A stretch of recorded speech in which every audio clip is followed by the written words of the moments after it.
Le change a été pensé dans les années 2000. Nous y sommes arrivés en 2008. En 2017, on était très à l'étroit. L'hôpital est un monde qui bouge, qui change, et forcément il faut s'adapter. On essaie de faire rentrer au chausse-pied dans une boîte un certain nombre d'activités et on explose. La nécessité d'évolution pour notre hôpital, c'est vraiment l'accueil de nos patients. Associé à une augmentation du plateau technique global de l'hôpital. Avec l'évolution des mentalités, des pratiques médicales ces dernières années. La place du patient et ses attentes ont changé aujourd'hui. Ils veulent être traités efficacement mais rapidement et ne pas rester longtemps dans un service où ils ont l'impression qu'ils attendent quelque chose. On hospitalise beaucoup moins les gens et on les hospitalise sur un mode ambulatoire.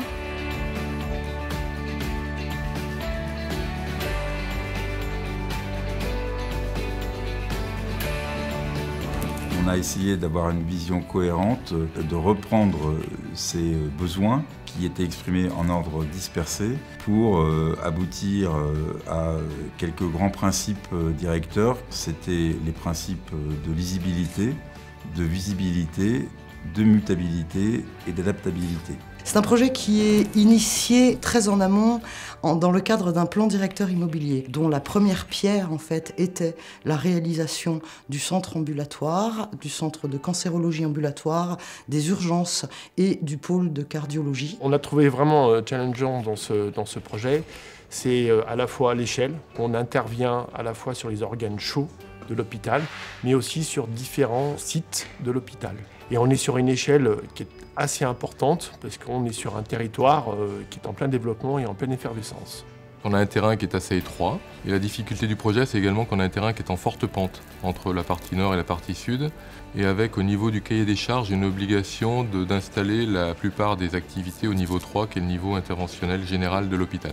S'imprégner d'un tel projet, ça nécessite des visites assez importantes sur place, appréhender l'organisation, mais également comprendre les difficultés qu'ils ont en termes de gestion des flux, de marche en avant, de lisibilité des différents secteurs et des différents circuits, de façon à esquisser différentes hypothèses d'implantation, d'organisation, avec comme fil rouge certains objectifs qui sont donnés dans le programme. Parmi ces évolutions majeures, on a eu le développement de l'ambulatoire, optimiser, encourager et trouver les flux et les structures pour avoir une organisation ambulatoire extrêmement efficiente, extrêmement rapide et facilement identifiable. Avec sa propre entrée, son propre positionnement au sud de la parcelle, avec des liens très importants avec le reste de l'hôpital. Des salles de bloc vont être construites, dédiées à l'ambulatoire, et ça permettra d'ouvrir aux chirurgiens des plages de bloc normales. Deuxième défi, c'est pouvoir développer des activités de pointe, comme celle de la cardiologie. C'est de regrouper sur un même niveau la cardiologie avec le plateau technique interventionnel au centre de l'hôpital et les secteurs d'hospitalisation dans les ailes qui sont à l'ouest.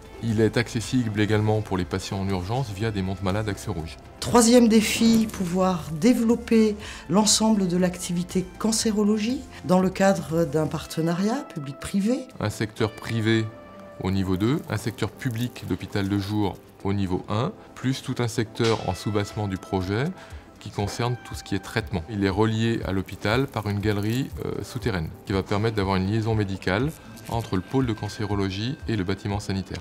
Pour nos patients, le gain va être très significatif, avec une prise en charge qui sera plus efficiente. Enfin, pouvoir accueillir 70 000 à 90 000 passages en urgence annuels. Et ça voulait dire aussi reconstruire les urgences. Ce bâtiment des urgences est en lien horizontal avec l'ensemble de l'imagerie de l'hôpital, le plateau de cardiologie et également la réanimation. Et verticalement, en dessous, avec le service du SMUR, qui permet d'avoir des accès rapides, des sorties rapides. Nous avons un schéma de marche en avant au sein des urgences, c'est-à-dire qu'un patient va rentrer mais il ne va jamais repasser par un endroit où il est déjà passé. Et c'est donc le dernier principe de l'innovation, c'est-à-dire organiser dès aujourd'hui les prises en charge diagnostiques et thérapeutiques de demain, permettre que des innovations sur les plateaux techniques biomédicaux, sur les organisations, trouvent place dans les nouveaux locaux et les nouvelles structures que nous souhaitons réaliser au titre du schéma.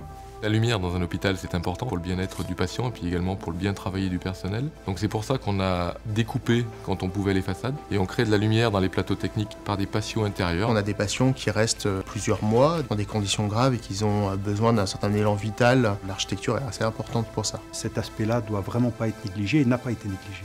Et enfin, le dernier principe, c'était celui d'évolutivité.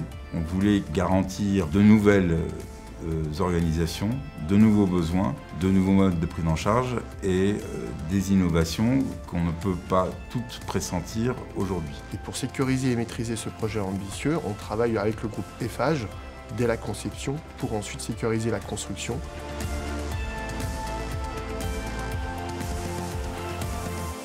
Je pense que la chance de l'hôpital d'Annecy, c'est d'avoir mis en place ce projet avec des équipes extrêmement dynamiques sur l'ensemble des différents pôles impliqués dans cette restructuration. C'est un projet qui est ambitieux, qui est super pour les patients, super pour le change. Ce projet, je pense que c'est une chance pour l'établissement, pour nous praticiens, de pouvoir travailler dans des nouvelles structures qui répondront à nos attentes. C'est une très grande opportunité. Je qualifiais ça de bouffée d'oxygène pour la cancérologie. Pour un patient, lui permettre d'arriver au dernier moment à l'hôpital pour qu'il passe le plus de temps possible chez lui, c'est le mettre au cœur du parcours.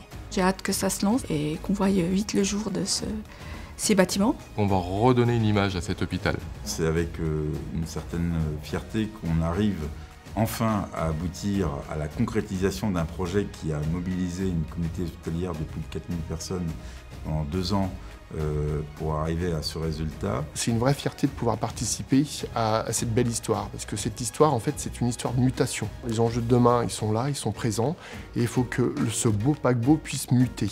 L'hôpital doit être un vrai marqueur, en fait, urbain. On est sur justement un territoire qui est en pleine effervescence, qui est en plein développement, donc il doit pouvoir être très facilement identifiable.